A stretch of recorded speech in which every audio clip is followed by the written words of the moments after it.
दीजिए, अपनी समाधि से उठिए, अपने नेत्र खोलिए प्रभु। आपकी पुत्री कुमकुम इस समय विपदा में है। वो आपके दर्शनों के लिए अमरनाथ यात्रा पर आई है, इसलिए उसके विश्वास को टूटने मत दीजिए। उठिए प्रभु, उठिए। देवी पार्वती के पुकारने पर भगवान शिव अपने नेत्र खोलते हैं। देवी पार्वती, आप तो जानती हैं, जो भी भक्त सच्चे हृदय से मेरी पूजा और भक्ति करते हैं, मैं उनके जीवन के सारे संकट दूर कर देता हूँ। जो भी भक्त मेरी शरण में आता है, उसे मैं कोई कष्ट नहीं होने देता। कुमकुम ने सदैव मेरी पूजा और भक्ति की है। मैं उसके जीवन पर आया संकट दूर करके आज उसे दीर्घायु प्रदान करता हूँ। कुछ देर बाद कुमकुम झाड़ियों के बीच बेहोश पड़ी दिखाई देती है। उसे जरा सी भी खरोच नहीं आई थी। ये देखकर सब लोग हैरान रह जाते हैं। कुछ देर बाद कुमकुम को होश आता है। सब लोग इसे भगवान शिव का चमत्कार मानते हैं और ओम नमः शिवाय का गुणगान करते हैं। कुमकुम अपने चाचा चाची के साथ बाबा बर्फानी के दर्शन करती है और उनसे आशीर्वाद प्राप्त करके खुशी खुशी घर लौटती है। कुमकुम के माता पिता को भी सारी बात पता चलती है। वे भी भगवान शिव को धन्यवाद कहते हैं। भगवान शिव की उपासना और पूजा से आज कुमकुम को नया जीवन दान मिला था। सब लोग भगवान शिव को धन्यवाद कहते हैं।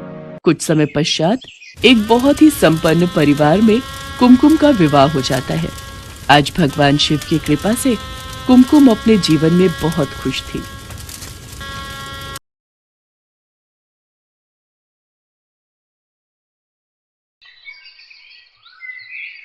मम्मी पापा कैसे हो आप?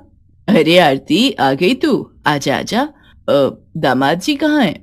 बस आ ही रहे मम्मी, बाहर गाड़ी पार्क कर रहे हैं।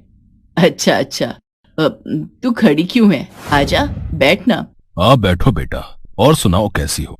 और घर में सब कैसे हैं? मैं ठीक हूँ पापा, और घर पर भी सब अच्छे हैं। मम्मी देखो, मैं आप सबके लिए गाजर का हलवा लेकर आई हूँ। अरे वाह भाई वाह। माधुरी बेटा, जल्दी से यहाँ आओ।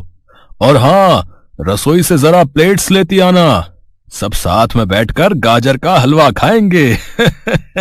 अपने ससुर की बात सुनकर माधुरी फौरन प्लेट्स लेकर बाहर की तरफ जाने लगी, लेकिन वो बाहर आ पाती उससे पहले ही उसके पांव कुछ सुनकर रुक गए।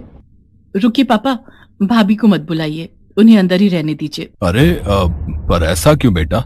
ओफो पापा, आप न कुछ भी नहीं समझते हो। मम्मी आप ही समझाओ ना इन्हें। ठीक बोल रही है आरती, आप भूल गए क्या? अपनी आरती माँ बनने वाली है, और ऐसे में उस मनहूस का साया भी नहीं पड़ना चाहिए इस पर। क्या बोल रही हो शीला? माधुरी तुम्हारी बहू है, उसके बारे में तुम्हें ऐसे नहीं कहना चाहिए। मम्मी ने वही कहा है पापा जो भाभी के बारे में सब बोल रहे हैं। मेरी सासू माँ ने तो यहाँ आने से भी मना कर दिया था, और वो भी सिर्फ भाभी की वजह से।